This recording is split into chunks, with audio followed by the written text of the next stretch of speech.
আসসালামু আলাইকুম সবাইকে। আশা করি সবাই ভালো আছো এবং সুস্থ আছো। আজকে তোমাদের সাথে আমি সলভিং এ যাব হচ্ছে ঠিক ঢাকা বিশ্ববিদ্যালয় ভর্তি পরীক্ষায় 23-24 সালের এসে যাওয়া প্রশ্ন। দেখছো এই প্রশ্নটা 23-24 সালে আসছে, ঠিক আছে? তো 23-24 সালের এই প্রশ্ন আজকে আমরা সমাধান করব, ঠিক আছে? অ্যাকাউন্টিং এর কোশ্চেনটা। সো সবাই একটু খাতা কলম নিয়ে প্রিপেয়ার হয়ে যাও, কারণ হচ্ছে আমরা যখন কোশ্চেন সলভ শুরু করব আই হোপ তখন তোমরা একটু নোট করে নিবা, কারণ নোট করে নেওয়াটা তোমাদের অনেক গুরুত্বপূর্ণ, ঠিক আছে? তো দেখো আমাদের প্রথম কোশ্চেনটা এখানে কি আছে একটু দেখার ট্রাই করি আমরা। প্রথম কোশ্চেনটা আছে একটি ম্যাথ। ওকে, তো এই ম্যাথটা কোথা থেকে আসে? প্রথমে দেখো এই ম্যাথটা আসছে তোমার কি, তোমার এখানে সেকেন্ড পত্রের ঠিক চ্যাপ্টার নাম্বার 6 অনুপাত বিশ্লেষণ থেকে আসছে। হ্যাঁ, তো এখানে বলেছে হচ্ছে চলতি সম্পদের পরিমাণ চেয়েছে। ওকে, চলতি সম্পদের পরিমাণ, তা আমরা জানি চলতি সম্পদের পরিমাণটা কিভাবে বের করতে হয়। তো স্বাভাবিকভাবে চলতি সম্পদ কোনগুলো এগুলো আমরা সবাই জানি, কিন্তু চলতি সম্পদ বের করার আরো কিছু টেকনিক আছে। ওকে, সেই টেকনিকগুলো আমাদের জন্য অনেক অনেক অনেক গুরুত্বপূর্ণ। সো সবাই একটু ভালো করে মনে রাখবো যে এই ম্যাথগুলো একটু ডিফিকাল্ট হয়, তোমার ডিরেক্ট দেওয়া থাকে না চলতি সম্পদ। ওকে, এখানে তোমরা দেখতে পাচ্ছ বলা আছে শাপলা কোম্পানি নিট চলতি মূলধন। আমরা কি জানি নিট চলতি মূলধন কেমনে বের করে? মনে রাখবা চলতি মূলধন কেমনে বের করে। চলতি মূলধন বের করা হচ্ছে চলতি কি সম্পদ মাইনাস চলতি দায়। তাহলে চলতি সম্পদ থেকে চলতি দায় বাদ দিলে আমরা চলতি মূলধনটা পাই। সেই জায়গায় চলতি মূলধনের পরিমাণ হচ্ছে 1,80,000 টাকা। Okay fine. চলতি অনুপাত দেখার ট্রাই করি সবাই একটু। চলতি অনুপাত দেওয়া আছে। ওকে, কি দেওয়া আছে? চলতি অনুপাত। আচ্ছা আমাকে একটা কথা বলো তো, চলতি অনুপাতের সূত্রের ক্ষেত্রে চলতি অনুপাতের সূত্র কি? চলতি সম্পদ ভাগ চলতি দায়। তাহলে কি বলতে পারি এইটার নাম হচ্ছে চলতি সম্পদ। ওকে, কেন ভাইয়া? কারণ আগে থাকে চলতি সম্পদ আর এই দুইয়ের নাম চলতি দায়। তার মানে আমরা বুঝে গেলাম চলতি সম্পদ হচ্ছে 3, চলতি দায় 2। ওকে, এটুকু ক্লিয়ার সবাই? তাহলে এইখানে কি বলা যায়, তোমার চলতি অনুপাত 3:2, মানে চলতি সম্পদ 3, চলতি দায় হচ্ছে 2। আচ্ছা যদি বলতো এরকম চলতি অনুপাত 4:1, তাহলে এটা চলতি সম্পদ, এটা চলতি দায়। এখন প্রশ্ন হচ্ছে কেন? মনে রাখবা সূত্র কি? সূত্র হচ্ছে চলতি সম্পদ ভাগ চলতি দায়। তাহলে প্রথমে সূত্র যেটা চলতি সম্পদ, তাহলে প্রথমে অনুপাত 3, তার মানে চলতি সম্পদ 3। চলতি অনুপাতের ক্ষেত্রে আছে 3:2, তাহলে চলতি দায় 2। ওকে, সম্পদ ভাগ দায়। আসো এবার এইটুকু ক্লিয়ার। বলে চলতি সম্পদ কত? আমরা তাহলে এই অনুপাতের ক্ষেত্রে এটাকে আমরা বলতে পারি সম্পদ 3, দায় হচ্ছে 2। তাহলে সম্পদ থেকে দায় বাদ দিলে আমার চলতি মূলধন অনুপাত হচ্ছে 1। চলতি সম্পদের টাকা থেকে চলতি দায়ের টাকা বাদ দিলে চলতি মূলধনের টাকা। তাহলে চলতি সম্পদের অনুপাত থেকে যদি আমি চলতি দায়ের অনুপাত বাদ দিই, তাহলে সম্পদ মাইনাস দায়, সম্পদ থেকে দায় বাদ দেব 1, এটার নাম চলতি মূলধন অনুপাত। কেন ভাইয়া? চলতি সম্পদের অনুপাত 3, চলতি দায়ের অনুপাত 2, তাহলে সম্পদ থেকে দায় বাদ দিলে চলতি মূলধন অনুপাত হচ্ছে 1। আসলে তো আমি বলতে পারি চলতি মূলধন 1,80,000, তাহলে বলতে পারি 1 অনুপাত 1,80,000 টাকা। এটুকু সবাইকে ক্লিয়ার? তাহলে এইটুকু নিয়ে আমার কোনো কনফিউশন নাই। তাহলে 1 অনুপাত সমান 1,80,000 যদি হয়, তাহলে এখানে আমার সম্পদ কত অনুপাত? সম্পদ এই যে 3 অনুপাত, তাহলে 3 অনুপাত সমান 1,80,000 গুণ 3। ওকে, হয়ে গেল, অ্যান্সার শেষ। খুব ইজি অ্যান্সার, রাইট? আসো তাহলে আবার একটু বুঝে ট্রাই করি। চলতি মূলধন হচ্ছে 1,80,000, এখানে চলতি অনুপাত সম্পদ 3, দায় 2, তাহলে সম্পদ থেকে দায় বাদ দিলে চলতি মূলধনের অনুপাতটা পাবো। তাহলে চলতি মূলধন অনুপাত 3:2, তাহলে চলতি মূলধন অনুপাত 3 থেকে 2 বাদ দিলে 1। তাহলে এবার বসো চলতি মূলধন হচ্ছে 1,80,000, তাহলে 1 অনুপাত সমান 1,80,000, তাহলে সম্পদ চেয়েছে, তাহলে সম্পদ 3 অনুপাত কোথা থেকে পেলাম? এই দেখো, দেখতে পাচ্ছ? তাহলে সম্পদ 3 সমান কত হবে? 1,80,000 গুণ 3, তাহলে 1 লক্ষ গুণ 3, 3 লক্ষ হয়ে গেল। 1 লক্ষ গুণ 3, 3 লক্ষ। 3,80,000 গুণ 3, 3 এটা 24, 2,50,000। তাহলে 1 লাখ গুণ 3, 3,80,000 গুণ 3, 3 এটা 24, 2,40,000। তাহলে 3 লক্ষ আর 2,40,000, 5,40,000। ক্লিয়ার সবাই? দেখো তো মিলছে কিনা, সবাই একটু বোঝার ট্রাই করো, সবাই একটু কাইন্ডলি বোঝার ট্রাই করো মিলছে কিনা। 5,40,000, ঠিক আছে ভাইয়া? তাহলে এখানে একটা জিনিস তোমাকে শিখাই দিই, যদি বলতো এখানে চলতি দায় কত? আচ্ছা দায় চাইতো, সম্পদের যদি বলতো দায়, দায় কত অনুপাত আছে ভাইয়া? দায় আছে আমার 2 অনুপাত, ঠিক আছে? দায় এখানে কত আছে? দায় 2 আছে, তাই না ভাইয়া? 2, তাহলে 2 গুণ হচ্ছে 1,80,000। Okay fine. আর চলতি মূলধন দেওয়াই আছে, বুঝতে পারছো সবাই? আশা করি ক্লিয়ার। তার মানে এইভাবে করে স্যার একটা প্রশ্ন, স্যার আমি এই জায়গার অনুপাত কেন বের করলাম? এই কোশ্চেন গুলার মার্ক পাস না বুঝলে কিন্তু অনেক প্রবলেম পড়ে যাবা। এই জায়গাতে এক অনুপাত কেন বের করলাম? আচ্ছা ভাই এখানে টাকা দেওয়া আছে কার? চলতি মূলধন, মনে রাখবা চলতি মূলধনের টাকা দেওয়া, যার টাকা দেওয়া থাকবে তার অনুপাত বের করতে হবে, ঠিক আছে? Okay fine. তাহলে এই কোশ্চেন বুঝে থাকলে আমি একটু তোমাকে হিন্টস দিই, ভার্সিটিতে এরকম কোশ্চেন অনেক আসবে। যদি এখানে বলতো চলতি মূলধন না বলে চলতি সম্পদ, চলতি সম্পদ হতো 90, তখন কি করতাম? তখন যেটা করতাম আমরা মন দিয়ে বোঝার ট্রাই করব। চলতি সম্পদ যদি বলতো সবাই আমরা তখন কি করতাম বোঝার ট্রাই করি একটু কাইন্ডলি। হ্যাঁ, এখানে সম্পদ হচ্ছে 3, তখন আমি করতাম 90,000 ভাগ দিতাম 3, তাহলে এক ভাগে হচ্ছে কত হতো? এক ভাগে হতো 30,000। ওকে ফাইন, হয়ে যেত। তাহলে এক ভাগে 30,000 টাকা হয়তো। তখন যদি দায় চাইতো তাহলে দায় কত? 2 ভাগ, তাহলে 30,000 গুণ 2, অ্যান্সার হতো 60,000। তার মানে আমরা যার টাকা থাকবে তার অনুপাত দিয়ে ভাগ করবো, এই জন্য আমরা এখানে মূলধনটা বের করলাম। আই হোপ তুমি ক্লিয়ার হয়ে গেছো, আলহামদুলিল্লাহ। এখানে আশা করতেছি তোমার আর কোনো সমস্যা এই জায়গায় নাই, ঠিক আছে? নেক্সট কোশ্চেন আমরা আসি। নেক্সট, অনুপার্জিত আয়ের সমন্বয় দাখিল আছে। অনুপার্জিত আয়টা কি মনে রাখবা? অনুপার্জিত আয়ের আরেক নাম হচ্ছে কি? এই অনুপার্জিত আয়, যা আরেক নাম কি? অগ্রিম আয়। ওকে ভাই, তাহলে ভাই অনুপার্জিত আরেক নাম কি? অগ্রিম আয়। তাহলে যে আয়টা এখনো হয়নি কিন্তু তুমি টাকা নিছো, আর যে আয়টা আগে নিছো সেটা চলতি দায়। Okay fine. তাহলে সমন্বয় দাখিলা কি? আমরা বেসিক্যালি জানি সমন্বয় দাখিলার ক্ষেত্রে কি জানি, যে আয়ের ক্ষেত্রে আয় সারা জীবন কি হয়? আয় সারা জীবন ক্রেডিট হয়, এটা আমরা সবাই জানি একদম। যারা আমরা প্রথম থেকে আমার ক্লাস যদি কখনো করে থাকি আমরা সবাই জানি আয় মানে ক্রেডিট। তো ডেবিট কি হবে? ওকে, অগ্রিম ডেবিট হবে। তাহলে অগ্রিম আয়টা ডেবিট, টেকনিক আর কি, বুঝতে পারছো? আসো বিস্তারিত শিখাচ্ছি। তাহলে অনুপার্জিত আয়ের সমন্বয় দাখিলা কি হবে? অনুপার্জিত আয় ডেবিট আর আছে শুধু আয় ক্রেডিট, ঠিক আছে? তাহলে আয় তো আমার ক্রেডিট, তাহলে আয় ক্রেডিট হলে কি হয়? ওই প্লাস, মানে মালিকানা সত্ত্ব প্লাস হয়। আর অগ্রিম আয় কোন হিসাব? একটা দায়, মানে চলতি দায় কিন্তু এটা। ওকে, অগ্রিম আয় কোন হিসাব? এটা চলতি দায়। আচ্ছা বলো তো আমাকে, দায় কখন ডেবিট হয়?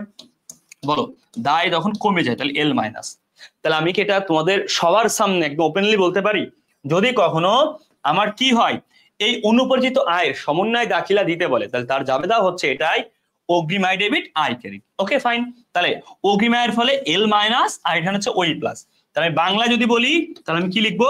দায় হ্রাস পাবে। Okay fine. আর ওই মাইনাস প্লাস মানে কি? ওই প্লাস মানে মালিকানা সত্ত্ব কি? মালিকানা সত্ত্ব কি হবে? বৃদ্ধি হবে। মালিকানা সত্ত্ব বৃদ্ধি যে কথা, আয় বৃদ্ধি সে কথা। আর আয় বৃদ্ধি সে কথা, নিট লাভ বৃদ্ধি সে কথা। বুঝতে পারছো? তাহলে একই কথা, ক্লিয়ার? তাহলে আমি এখানে রিল্যাক্সে নির্দ্বিধায় বলতে পারি অগ্রিম আয় ডেবিট আর আছে আয় ক্রেডিট। অগ্রিম আয় ডেবিট মানে একটা দায়, দায় হ্রাস পাইছে বা দায় হ্রাস, আর ওই প্লাস মানে মালিকানা বৃদ্ধি বা আয় বৃদ্ধি বা নিট লাভ বৃদ্ধি। বুঝতে পারছো? তাহলে সময় দেখা দিলে কি হবে তুমি এখানে বুঝতে পারবা। দেখো ভাইয়া, দায় হ্রাস কোথায়? দায় হ্রাস, দায় হ্রাস, সম্পদ বৃদ্ধি, এটা বাদ এটাও বাদ, দায় হ্রাস দায় হ্রাস। আসো, রাজস্ব বা আয় বৃদ্ধি, রাজস্ব বা আয় হ্রাস, হ্রাস হবে না বৃদ্ধি হবে। এই যে একটা অ্যান্সার, এই ক নম্বর অ্যান্সার। বুঝতে পারছো কি বলছি? রাজস্ব বা আয় একই কথা। এখন এখান থেকে কি কোশ্চেন আসে, ঠিক আছে? বলবে সমন্বয় দাখিলা না দিলে, পরীক্ষা প্রশ্ন হবে সমন্বয় না দিলে কি হবে? না দিলে উল্টে যাবে। এখানে আছে এল প্লাস, না তাহলে না দিলে কি হবে? প্লাস হবে। আগে ছিল মাইনাস, এখন হচ্ছে এল প্লাস। তাহলে এল প্লাস মানে কি? বাংলা যদি বলি দায় বৃদ্ধি, না দিলে। তাহলে সমন্বয় না দিলে কি হবে? এল প্লাস অথবা দায় বৃদ্ধি। এখানে হচ্ছে ওই প্লাস আর এখানে হবে ওই মাইনাস। না দিলে কি হবে? ওই মাইনাস। বুঝতে পারছো? তাহলে ওই মাইনাস মানে কি? মালিকানা সত্ত্ব কি? মালিকানা সত্ত্ব হ্রাস, হ্রাস। ওকে, বা আয় হ্রাস, মালিকানা সত্ত্ব হ্রাস অথবা আয় হ্রাস। বুঝতে পারছো? অথবা নিট লাভ হ্রাস, অথবা নিট লাভ হ্রাস। ক্লিয়ার ভাইয়া? ওকে, তাহলে সমন্বয় দিলে এবং না দিলে দুই রকম কোশ্চেন হবে। ঠিক আছে কি বলছি? তাহলে এখান থেকে কোশ্চেন কয় রকম হবে ভাইয়ারা? দুই রকম। আপনারা খেয়াল করো, একটা সমন্বয় দিলে সমন্বয় না দিলে। এখান থেকে আরো প্রশ্ন, আমি তোমাকে অগ্রিম আয় শেখালাম, তাহলে বকেয়া আয় বললে কি হবে? সেম কিছু। ওকে, তাহলে বকেয়ার ক্ষেত্রে তোমার জাবেদা কি হবে? সেম হবে। তাহলে বকেয়ার ক্ষেত্রে কি হবে? আয় তো সারা জীবন জন্য ক্রেডিট, তাহলে আয় ক্রেডিট। তাহলে বতে বকেয়া, আতে আয়, বকেয়া আয় ডেবিট। প্লাস পার্থক্য, আয় ক্রেডিট মানে ওই প্লাস, বকেয়া আমার ডেবিট মানে বকেয়ার একটা প্রাপ্য আয়। বকেয়ার একটা কি? প্রাপ্য আয়। ঠিক আছে, প্রাপ্য আয় এটা সম্পদ, তাই এ প্লাস। সমন্বয় না দিলে উল্টে যাবে। তাহলে দুইটা আয়েরই সমন্বয় যাবে, তোমাকে আমি শিখাই দেব। আই হোপ তোমাকে এখান থেকে কেউ মানে পিছু ফেলাইতে পারবে না ইনশাআল্লাহ। বুঝতে পারছো? এখানে আশা করি তুমি পারবা। ওকে, এটা ক্লিয়ার হয়েছে না? আলহামদুলিল্লাহ, ঠিক আছে। তাহলে সমন্বয় দিলে সমন্বয় না দিলে দুইটাই তুমি ক্লিয়ার, তোমার ইনশাআল্লাহ আর কোনো সমস্যা কি নাই। আসো, তার মানে আমার অ্যান্সারও কি পেয়ে গেছি। তাহলে অনুপার্জিত আয়ের এক নাম অগ্রিম আয়। ক্লিয়ার? ক্লিয়ার। আসো, কোনটি বিলম্বিত মুনাফা জাতীয়? ভালো করে খেয়াল করো। ভেরি ইম্পর্টেন্ট কোশ্চেন, বিলম্বিত মুনাফায়িত খরচ। আচ্ছা, মনে রাখবা প্রথম কথা, হ্যাঁ, সাধারণত কোনো খরচ, হ্যাঁ, যে কোনো ব্যয়, তাহলে এক কথায় মুনাফা জাতীয় ব্যয়, মুনাফা জাতীয় ব্যয়। এই মুনাফা জাতীয় যে ব্যয়গুলো আছে এর সাথে জাস্ট আগে মূলত ব্যয়ের আগে কি লাগাই দেবো? অগ্রিম লাগাই দেবো। কি লাগাই দেবো? অগ্রিম। যেমন কি হতে পারে? ওকে ফাইন, অগ্রিম লাগাই দিব, তার মানে সেটা হচ্ছে বিলম্বিত মুনাফা জাতীয় ব্যয়। যেমন হতে পারে, আমি যদি বলি তোমাকে বেতন, ওকে, তাহলে যদি বেতন একটা মুনাফা জাতীয় ব্যয়, তাহলে অগ্রিম বেতন কি হবে? বিলম্বিত মুনাফা জাতীয় ব্যয়, রাইট? ওকে, ডান। আর যদি বলি যে তোমাকে বলি মজুরি একটা মুনাফা জাতীয়, অগ্রিম মজুরি বিলম্বিত মুনাফা জাতীয় ব্যয়। তার মানে জাস্ট প্রথম কথা, যদি তুমি কোনো মুনাফা জাতীয় ব্যয়ের আগে অগ্রিম লাগাই দাও, ওকে, বা বলতে পারে এরকম যে বেতন 3 বছর, ওকে ফাইন। যদি ওকে বলতে পারে মজুরি 2 বছর, তার মানে একাধিক বছর অথবা অগ্রিম, সেগুলাকে বলে বিলম্বিত মুনাফা জাতীয় ব্যয়। এটা প্রথম কথা ক্লিয়ার। দ্বিতীয় কথা কি, মন দিয়ে খেয়াল করো সবাই। দ্বিতীয় কথা হচ্ছে ভাইয়া সবাই বুঝো, তার মানে এক কথা শিখলাম, এই যে অগ্রিম ভাড়া এটা একটা বিলম্বিত মুনাফা জাতীয় ব্যয়। অগ্রিম ভাড়া, অগ্রিম বেতন, অগ্রিম মজুরি, অগ্রিম কমিশন, অগ্রিম সুদ ব্যয়, যত প্রকার মুনাফা জাতীয় ব্যয় আছে তার আগে অগ্রিম লাগাইলে বিলম্বিত মুনাফা জাতীয় ব্যয়। এক নম্বর কথা। দ্বিতীয় নম্বর কথা, প্রাথমিক খরচ, অবলোককের কমিশন, মানে প্রাথমিক যে খরচগুলা, মানে প্রাথমিক অবস্থায় প্রতিষ্ঠানের যে খরচগুলা, যেমন প্রাথমিক খরচ আছে, তারপর অবলোককের কমিশন আছে, শেয়ার অবহার আছে, এগুলো। আমি আবার বলতেছি, এই যে প্রাথমিক খরচ আছে, অবলেখকের কমিশন, অবলেখকের কমিশন, অবলেখকের কমিশন, বুঝতে পারছো? তাহলে বা দুস্তরি, অবলেখকের কমিশন অথবা দুস্তরি। তাহলে এই যে কিছু কিছু আইটেম বলতেছে তোমাকে, এগুলাও বিলম্বিত মুনাফা জাতীয় ব্যয়, ঠিক আছে? তারপর আছে তোমার শেয়ার অবহার। তাহলে এই যে যে আইটেম গুলা তোমাকে বললাম, এইগুলাও একটা বিলম্বিত মুনাফা জাতীয় ব্যয়। শেয়ার অবহার, প্রাথমিক খরচ, অবলেখকের কমিশন, এগুলাও বিলম্বিত মুনাফা জাতীয় ব্যয়। কিন্তু পরীক্ষার হলে যখন দুইটা অপশন থাকবে, বুঝতে পারছো, অপশন কি এটাও আছে এটাও আছে, তখন আগে প্রাধান্য পাবে এটা, তাহলে আগে প্রাধান্য পাবে এটা। মানে কি বুঝলাম? যখন পরীক্ষা হলে দুইটা অপশনই থাকবে, এটাও থাকবে এটাও থাকবে, পরীক্ষা অ্যান্সার নিব এটা। ক্লিয়ার কথা? তার মানে প্রাথমিক খরচ, অবলেখকের কমিশন, তারপর অবলেখকের দুস্তরি, শেয়ার অবহার, এরকম অপশন যদি থাকে, এগুলো বিলম্বিত মুনাফা জাতীয় ব্যয়। এগুলা দুইটাই পরীক্ষাতে আছে, অগ্রিম খরচ আছে এগুলো, তাহলে পরীক্ষায় আগে এটা অ্যান্সার নিব, আর এটা না থাকলে চোখ বন্ধ করে এটা নিব। বুঝতে পারছো কি বলছি? তার মানে সাধারণত ভাবে অগ্রিম খরচ, যত খরচ আছে সবগুলোকে বিলম্বিত মুনাফা জাতীয় ব্যয় বলে, কিন্তু পরীক্ষায় অবলেখকের কমিশন, প্রাথমিক খরচ, শেয়ার, এইগুলোও বিলম্বিত মুনাফা জাতীয় ব্যয়। তার দুইটা থাকলে অপশনে প্রাধান্য পাবে এই সবগুলো। আশা করি তুমি ক্লিয়ার। এখানের জন্য তোমাদের আর কোনো রকম প্রবলেম নয়, তাহলে মারি খাওয়া। কিন্তু আর্থিক বিবরণীতে সবাই খেয়াল করো, আর্থিক বিবরণীতে সংযুক্ত টিকা, তো টিকা যে তথ্য প্রকাশ করে, তার টিকা কোথায় লেখা হয় এবং কোনটা অনুযায়ী লেখা হয়, ভেরি ইম্পর্টেন্ট কোশ্চেন, ঠিক আছে? টিকা দেওয়া হয়, বলছে এক কথায় কি দেওয়া হয়? টিকা দেওয়া হয়। মনে রাখবা, এটা একটা ফার্স্ট পেপারের 5th চ্যাপ্টার, হ্যাঁ, নীতিমালা থেকে এসেছে। কোথা থেকে এসেছে? অধ্যায় নাম নীতিমালা। তো হিসাব বিজ্ঞানের সব থেকে মুখস্থ যদি কোনো বিষয় থাকে তার নাম নীতিমালা। নীতিমালা তো সবাই মুখস্থ করে, তুমি একা না। নীতিমালা কি সবাই কি করে? মুখস্থ করে, একদম মানে সব মুখস্থ করতেই হয়, এখানে আসলে কিছু করার থাকে না। বুঝতে পারছো? এখানে সবারই কি করতে হয়? মুখস্থ করতে হয়। বুঝতে পারছো? এখানে সবারই কি করতে হয়? মুখস্থ করতে হয়, কারোর কিছু কি থাকে না, করার থাকে না। আসো, নীতিমালা দিতে হয় পূর্ণ প্রকাশ নীতি অনুযায়ী। এখন তোমাকে আমি বললাম এটা পূর্ণ প্রকাশ চিহ্ন দিতে হয়, তুমি কেন বিশ্বাস করবা? এটা খুব গুরুত্বপূর্ণ কথা, যে ভাইয়া আমি কেন বিশ্বাস করো, শিখে নাও। পূর্ণ প্রকাশ নীতি আরো কি কি বলছে, সে বলছে ব্যাংক, সেটা টেকনিক শিখে নাও, ব্যাংক সমন্বয়ের জন্য জাহিদ ভাইয়ের টেকনিক এটা, ঠিক আছে? সম্ভাব্য, যদি তুমি নীতিমালা পড়ে থাকো তখন আমার এই কথা মনে পড়বা। টিকা প্রদান, ওকে, ব্যাংক সমন্বয় সম্ভাব্য টিকা প্রদান, এটা জাহিদ ভাইয়ের টেকনিক। ব্যাংক সমন্বয় মানে কি? ব্যাংক সমন্বয় মানে একটা কথা, সম্ভাব্য মানে একটা কথা, টিকা মানে একটা কথা, ঠিক আছে? তিনটা কথা, তিনটা মর্ম আছে।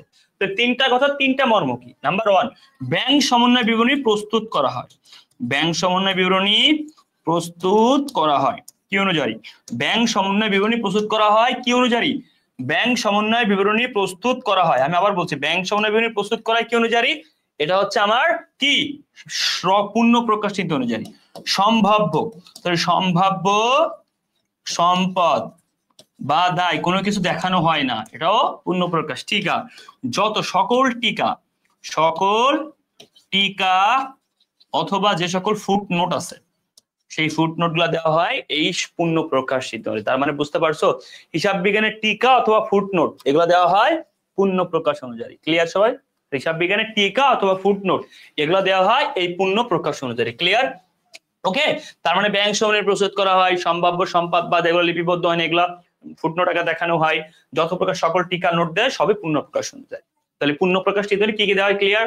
যেমন ক্রয় মূল্য, ক্রয় মূল্য কি? ঐতিহাসিক মূল্যকে সমর্থন করে। হ্যাঁ, ঐতিহাসিক মূল্যকে কি করে? মূল্যকে সমর্থন করে। এবং ক্রয় মূল্য বলতে বোঝাচ্ছে স্থায়ী সম্পত্তির ক্রয় মূল্যের মূল্যায়ন। স্থায়ী সম্পত্তি কি করতে হয়? তুমি যখন স্থায়ী সম্পত্তি কিনো তার ক্রয় মূল্যে মূল্যায়ন করতে হবে। ঠিক আছে? রক্ষণশীলতা বলছে কি? দেনাদারের নিট আদায়যোগ্য মূল্যে মূল্যায়ন। আমরা যে দেনাদারের কোন মূল্য লিখি? নিট আদায়যোগ্য মূল্য লিখি না? তোমরা যে দেনাদারটা লিখো নিট আদায়যোগ্য মূল্যে লেখো, তো দেনাদারের নিট আদায়যোগ্য মূল্যে মূল্যায়ন। আর সমাপনী মজুদ আছে না, সেই সমাপনী মজুদের কি? কম মূল্যে মূল্যায়ন। বাজার মূল্য ক্রয় মূল্যের মধ্যে কম মূল্যে মূল্যায়ন, এটাও বলছে রক্ষণশীলতা নীতি। ঠিক আছে? নীলকণিতে কি বলছে? তোমার যে বকেয়া বকেয়া ব্যয় আছে না, সেই বকেয়া ব্যয়কে আমরা কি করি? যোগ করি। আর অগ্রিম ব্যয়কে কি করি? বিয়োগ করি। ঠিক আছে? ওকে, মিলকে অবচয় সমন্বয় করি, এটা ভেরি ইম্পর্টেন্ট আসতে পারে। হ্যাঁ, অবচয় কি করি? আমরা অবচয়কে সমন্বয় করি। ওকে, বা কি করি? লিপিবদ্ধ করি। অবচয় ধার্য করা হয় পূর্ণ প্রকাশ, কিন্তু অবচয় লিপিবদ্ধ বললে মিল করো। এখন এই যে অ্যানালাইসিসটা এইগুলো তোমাকে কাজে লাগবে কিভাবে জানো? কারণ তুমি যখন অন্যান্য বিশ্ববিদ্যালয়ের এমসিকিউ পড়বা এই টপিকস থেকে, তখন কিন্তু পরীক্ষা কাজে লাগবে। তো নীতিমালার এই চ্যাপ্টারটা অনেক ভালো করে পড়বা, তোমাদের কিন্তু পরীক্ষাতে অনেক কাজে লাগবে। বুঝতে পারছো? অনেক কাজে লাগবে এটা। হ্যাঁ, আশা করি ক্লিয়ার। দেখো, অন্য সবকিছু অপরিবর্তিত থাকলে নিচে কোনটি চলতি অনুপাতে কোনো প্রভাব ফেলবে না? কোশ্চেনে ভালো করে দেখো, বলছো অন্য সবকিছু অপরিবর্তন, এটা ইম্পর্টেন্ট, চলতি অনুপাতে প্রভাব ফেলবে না। নাম্বার 1 কথা, চলতি অনুপাতে কি কাজে লাগে? ওকে, তাহলে প্রথম কথা, চলতি অনুপাতে কি লাগে? চলতি সম্পদ আর কি লাগে? চলতি দায়, এই দুটো জিনিস কাজে। চলতি অনুপাতে কাজে লাগে দুটো জিনিস, চলতি সম্পদ, এটা চলতি দায়। ক্লিয়ার কথা? চলতি অনুপাতে কাজে লাগে চলতি সম্পদ এবং চলতি দায়। বুঝতে পারছো? আচ্ছা দেখো, তাহলে সবকিছু অপরিবর্তন রাখবো, দেখি তারপরে কোনো প্রভাব পড়বে না। দেখি কোনটা দ্বারা পড়ে না। দেখো, দীর্ঘমেয়াদী ঋণ নিয়ে চলতি দায়, চলতি দায়। Okay fine. পাওনাদারকে নগদ প্রদান। ওকে, খুব ভালো কথা। দীর্ঘমেয়াদী ঋণ নিয়ে তুই চলতি দায় পরিশোধ, আর তুমি ঋণ নিয়ে দায় পরিশোধ করছো, তাহলে এখানে কি হয়েছে? খুব ভালো করে শোনো, দায় নিয়ে ঋণ নিয়ে চলতি দায় পরিশোধ করছো, তাহলে এক কথা তোমার চলতি দায়টা কমে গেছে, আবার ঋণ নিলে দায়টা বাড়ছে। এক জায়গায় চলতি দায় কমে গেছে, আরেক জায়গায় চলতি দায় বাড়ছে। ওকে ফাইন, আসো, দীর্ঘমেয়াদী দায় বাড়ছে। খ নম্বরে কি হয়েছে? পাওনাদারকে নগদ প্রদান। পাওনাদার নগদ দিলে কি হয়? তাহলে আমার পাওনাদারকে নগদ দিলে যাবে, একটু করে দেখি। পাওনাদার ডেবিট। ওকে, তাহলে পাওনাদার হিসাব ডেবিট আর নগদান হিসাব কি? ক্রেডিট। তাহলে এখানে কি হয়েছে? এল মাইনাস হয়েছে, আর এখানে কি হয়েছে? এ মাইনাস হয়েছে। ভালো, কথাটা খুব মন দিয়ে বুঝবা। আর এখানে কি হয়েছিল? চলতি দায়, একটা দায় কি হয়েছিল? মাইনাস হয়েছিল। অন্যদিকে তুমি ঋণ নিয়েছিল দায় প্লাস আর মাইনাস। ওকে, তাহলে দায়ের উপরে কি কি দায় যার সমান, মানে এক কথা এখানে একটা দায় বাড়ছে একটা দায় কমছে, মানে এখানে কি আগাগোড়া কি সমান। বুঝতে পারছো কি বলছি? আগাগোড়া সমান। বুঝতে পারছো? আগাগোড়া কি সমান। এবার আসো, এখানে কি হয়েছে? পাওনাদার কি? এল হ্রাস এ হ্রাস, এটা খেয়াল করো। এল হ্রাস মানে কি? এল হ্রাস মানে হচ্ছে ভাইয়া দায় হ্রাস। তাহলে আমি বাংলা যদি বলি, দায় হ্রাস সম্পদ হ্রাস, দায় হ্রাস সম্পদ হ্রাস। ওকে ফাইন, আসো ক্লিয়ার। দেখো তো এই জায়গাটা দেখো তো, এটাও কি দায়, চলতি দায়। তাহলে চলতি, এটাও কি চলতি সম্পদের, এই দুটাই চলতি অনুপাতের অংশ। ক্লিয়ার? এই দুটাই কি চলতি অনুপাতের অংশ। কেমনে বুঝলাম? ক্লিয়ার কথা? তাহলে এই দুটাই চলতি অনুপাতের অংশ। কেন? চলতি অনুপাতে কি থাকে? চলতি সম্পদ চলতি দায়। ক্লিয়ার কথা? তাহলে চলতি অনুপাতের দুটো অংশই কি আমি কি পাইলাম। তাহলে এখানে একটা জিনিস খেয়াল করো তো, খুব মন দেখা, চলতি অনুপাতে যা যা লাগে আমরা কি তাই পাইছি। ওকে, তাহলে একটা জিনিস খুব মন দিয়ে খেয়াল করো, যদি আমি কখনো বলি, দেখো তো ইম্পর্টেন্ট, কিন্তু ভেরি ইম্পর্টেন্ট। ধরো আমার চলতি অনুপাত হচ্ছে 10,000 সম্পদ, আর আমার কি আচ্ছা তোমার 5,000 কি আছে? আমার 5,000 বা 15,000 সম্পদ আছে, 5,000 দায় আছে। ঠিক আছে, তার অনুপাত কত হবে? 5 3 5 15:3, সরি 5:1। ওকে ফাইন, সরি 3:1, 3:1 হবে অ্যান্সার। ঠিক আছে, চলতি অনুপাত। এটা জাস্ট একটা উদাহরণ দিচ্ছি তোমাকে। হ্যাঁ, তুমি একটু মন দিয়ে বোঝার ট্রাই করো, এটা উদাহরণ দিলাম। ঠিক আছে, তাহলে আমার এখানে অনুপাত হবে কত? 3:1। ঠিক আছে, এখন ধরো আমি কি করছি, এখন এদিকে আমি চলতি সম্পদ কমাই দিছি, কি করছি চলতি সম্পদ কমাই দিছি, ধরো উপরে দিলাম 10,000, ধরো সম্পদ কমাই দিছি, নিচে 5,000, তাহলে অ্যান্সার কত হবে 2:1। ওকে, তাহলে আমি প্রথম কাজ কি করলাম, চলতি সম্পদটা আমি কি কমাই দিছি, ঠিক আছে ভাইয়া, ওকে ফাইন। তাহলে এবার আসো, এবার ধরো আমি চলতি সম্পদকে ঠিক রাখলাম, কিন্তু তাহলে প্রথমটা ক্লিয়ার, চলতি সম্পদ হ্রাস, বুঝে ভালো করে, হ্যাঁ চলতি সম্পদ হ্রাস হয়েছে। ওকে, চলতি সম্পদের উপরটা হ্রাস মানে কি চলতি সম্পদ হ্রাস না, এই দেখো এটা হ্রাস মানে কি চলতি সম্পদ হ্রাস। ওকে ফাইন, এবার আমি কি করলাম 15,000 ভাগ দিব হচ্ছে এইখানে, আমি চলতি দায় কত আছে 5,000, তাহলে আমি দায়কে হ্রাস করতে পারি অথবা বাড়াইতে পারি। তাহলে ধরো আমি দায়কে হ্রাস করে দিলাম, ধরো আমি এখানে দায়কে করে দিলাম হচ্ছে 2,000 বা 3,000 করে দিলাম, তাহলে এখানে কত হবে, এখানে হবে হচ্ছে তোমার কি, এখানে হবে হচ্ছে 5:1। দেখছো, তার মানে নিচের যদি ইফেক্ট পড়ে, সবাই প্রথমে কি ক্লিয়ার, নিচে যদি ইফেক্ট পড়ে আমার উপরও ইফেক্ট কি পড়তেছে, ক্লিয়ার কথা, সবাই কি ক্লিয়ার, সবাই কি ক্লিয়ার, সবাই কি ক্লিয়ার, ওকে সবাইকে এতটুকু বুঝছি, আমরা বুঝছি, তাহলে আমার এই জায়গাটা ক্লিয়ার হয়েছি। তাহলে এবার আসো, এই যে একটা ইফেক্ট দ্বারা বুঝাইলাম, উপরে বা নিচে যেখানে পরিবর্তন হোক আমার অনুপাতে ইফেক্ট পড়বে এক। এখানে বলছে অন্য সবকিছু অপরিবর্তন থাকলে নিচে কোনটি চলতি অনুপাতে প্রভাব ফেলবে না, অন্য সব কি অপরিবর্তন থাকবে, কোনো পরিবর্তন হবে না, তাহলে নিচে কোনটি পরিভাব কি। এবার আসো এইখানে, তাহলে এবার বাকিগুলো সেম ভাবে অ্যানালাইসিস করবো।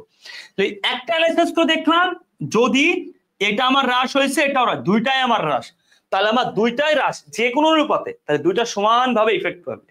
এক, নগদে স্থায়ী সম্পত্তি বিক্রয়, তাহলে যাবে কি হবে, স্থায়ী সম্পত্তি বিক্রয় করলে যাবে কি হয়, নগদান আমার স্থায়ী সম্পত্তি ডেবিট, তার মানে আমার কি নগদান টাকা বাড়ে নগদ টাকা কমে, দেখছো, তার মানে এটা দুটাই কি, একটা সম্পদ বাড়ে একটা কমবে, আবার বুঝো একটা সম্পদ বাড়বে একটা কমবে। মজুদ পণ্য নগদে বিক্রয়, ভালো করে মজুদ পণ্য বিক্রয় করলে কি হবে, সবাই একটু মন দিয়ে বোঝার ট্রাই করো প্লিজ, এত সময় যা বলাইছিলাম একটু বিস্তারিত, এখন হাইলাইটটা দেখো। এখানে মজুদ পণ্য বিক্রয় করলে কি হবে, নগদ টাকা আসবে, তার মানে আমার এ প্লাস মজুদ পণ্য চলে এ মাইনাস, তাহলে এখানে কি এ প্লাস আর এ মাইনাস, ওকে একদিকে যাচ্ছে এবং একটি সম্পত্তি প্লাস মাইনাস হয়ে কি জিরো হয়ে যাচ্ছে, বুঝতে পারছো। এবার আসো, এই জায়গা কি আছে, একটি সম্পদ বাড়ছে কমছে, এই জায়গা কি হচ্ছে এল প্লাস আর এল মাইনাস, একমাত্র এই জায়গায় দেখো কি হচ্ছে চলতি অনুপাতে যে দুইটা আইটেম লাগবে, সম্পদ আর দায়, এই যে পাইছি দায় আর সম্পদ, তাহলে দুইটাই হ্রাস, দুই দিকেই কমছে, তাহলে সম্পদও কমছে দায়ও কমছে, বুঝতে পারছো ক্লিয়ার।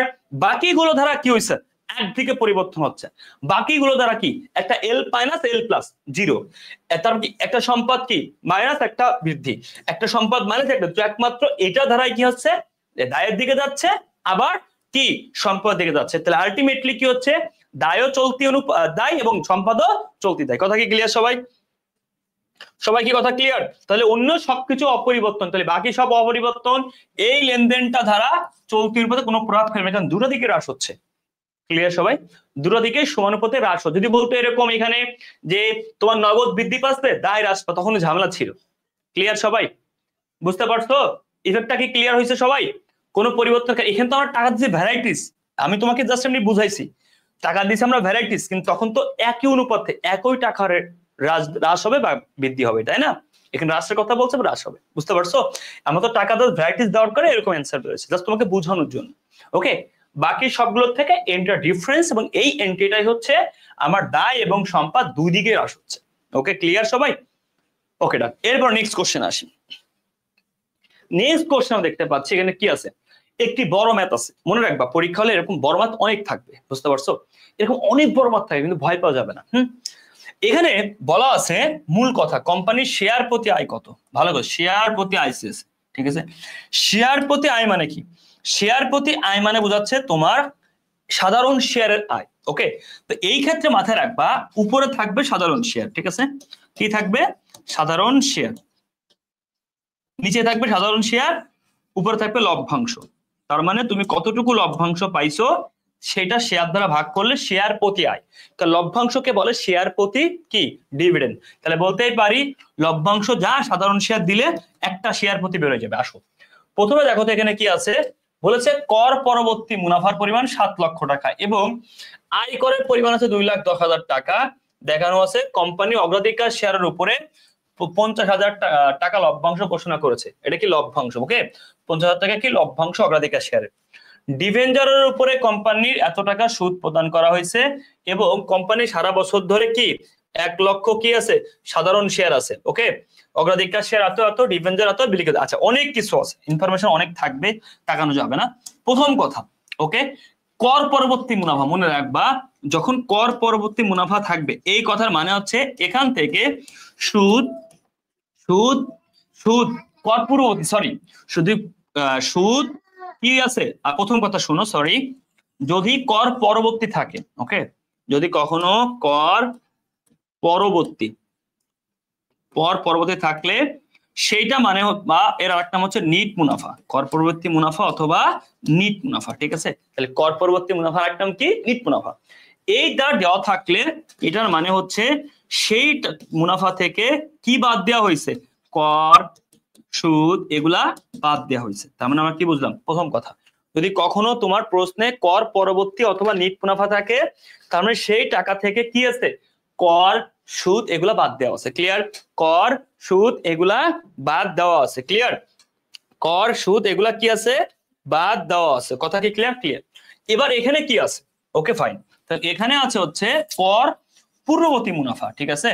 ওকে ফাইন, তাহলে যদি কর পূর্ববর্তী থাকে তাহলে কর পূর্ব মানে সুদ বাদ দেওয়া আছে, ওকে, সুদ বাদ দেওয়া আছে। স্যার কখন বুঝবো সুদ বাদ দেওয়া নাই? যখন বলবে সুদ ও কর পূর্ব মুনাফা, যখন বলবে সুদ ও কর পূর্ব মুনাফা তখন তার মানে সুদ বাদ দেওয়া নাই। Okay clear? তার মানে আমার এখানে কর পূর্ব মানে সুদটা কি আছে, বাদ দেওয়া আছে। তাহলে আমি এখানে কর পূর্ববর্তী মুনাফা আছে 7 লাখ, এখান থেকে তাহলে শুধু করটা বাদ দিব আগে। 7 লাখ থেকে 2,10,000 টাকা আমি কর বাদ দিব। তাহলে 7 লাখ থেকে 2 লাখ 4,90,000 টাকা থাকে, এটার নাম কি, কর পরবর্তী। কর পূর্ব হচ্ছে এটা, এখান থেকে বাদ দেব কর মানে আয়কর, আয়কর বাদ দিলে কর পরবর্তী, ঠিক আছে? তাহলে কর পরবর্তী মুনাফা পাইছে। এবার বাদ দিব কি, এবার বাদ দিব কি, অগ্রাধিকার শেয়ার লভ্যাংশ। কেন বলতেছি, এটার সেটআপটা তোমাকে আমি শিখাচ্ছি যে ভাই কোনটার পরে কোনটা বাদ দিব। তাহলে অগ্রাধিকার শেয়ার লভ্যাংশ কত, দেখো 50,000 টাকা লভ্যাংশ, বুঝতে পারছো? এই যে 50,000 টাকা লভ্যাংশ, তার মানে আমার এখান থেকে বাদ দাও আরো 50, 4,90,000 থেকে 50,000 বাদ দিয়ে থাকে হচ্ছে 4,40,000 টাকা। মানে এই লভ্যাংশটা কারা পেয়ে যাবে, আমার পেয়ে যাবে হচ্ছে কারা, যারা সাধারণ শেয়ার লভ্যাংশ ওরা পেয়ে যাবে। স্যার তাহলে ডিবেঞ্জার বা এত কিছু, এই ডিবেঞ্জার তো সুদ পাই, বললাম না সুদ বাদ দেওয়া আছে, ওকে, বা ঋণ থাকলে ডিবেঞ্জার ঋণ একই কথা, ওকে, তাহলে সেই ঋণ বা ডিবেঞ্জারের সুদটা বাদ দেওয়া অলরেডি আছে। কেমনে বুঝলাম, কর পূর্ব, যদি এখানে বলতো সুদ ও কর পূর্ব তখন আমরা বুঝতাম সুদটা বাদ দেওয়া নেই, তখন বাদ দিতাম। সুদ এবং কর পূর্ব বললে সুদ এটা বাদ দিতাম, বুঝতে পারছো? তাহলে এই 4,40,000, এই দেখো 4,40,000 বা সাধারণ শেয়ার কত, সাধারণ শেয়ার 1 লাখ, তাহলে সাধারণ শেয়ার হচ্ছে 1 লক্ষ। তাহলে 1 লক্ষ দিয়ে ভাগ দিলে স্বাভাবিকভাবে বোঝাই যায় 4.4 বেরোবে শেয়ার প্রতি আয়, বুঝতে পারছো? তাহলে শেয়ার প্রতি আয় এত টাকা। এখন আসো তুমি কেমনে বুঝবা, ভেরি ইম্পর্টেন্ট কোশ্চেন, তুমি মনে রাখবা, তোমার একটা ভেরি ভেরি ইম্পর্টেন্ট, তোমাকে মনে রাখতেই হবে, ভুল করলে কোনোভাবেই কি চলবে না। মনে রাখবা এটাই যে ভাইয়া সারা জীবনের জন্য মনে রাখবা কথা, ঠিক আছে? মনে সুদ এবং মুনাফা এটা বন্টন হয় কিভাবে, ওকে, এই বন্টনটা এভাবে, নাম্বার 1 প্রথমে যারা ঋণ থাকে বা বন্ড হোল্ডার, ওকে, বা ডিবেঞ্জার, তুমি একটু আগে যার নাম দেখছো, ওকে, এদেরকে আগে সুদ দিতে হয়। 2 নম্বরে অগ্রাধিকার শেয়ার, যারা অগ্রাধিকার শেয়ার থাকে ওদেরকে দিতে হয়, ওকে।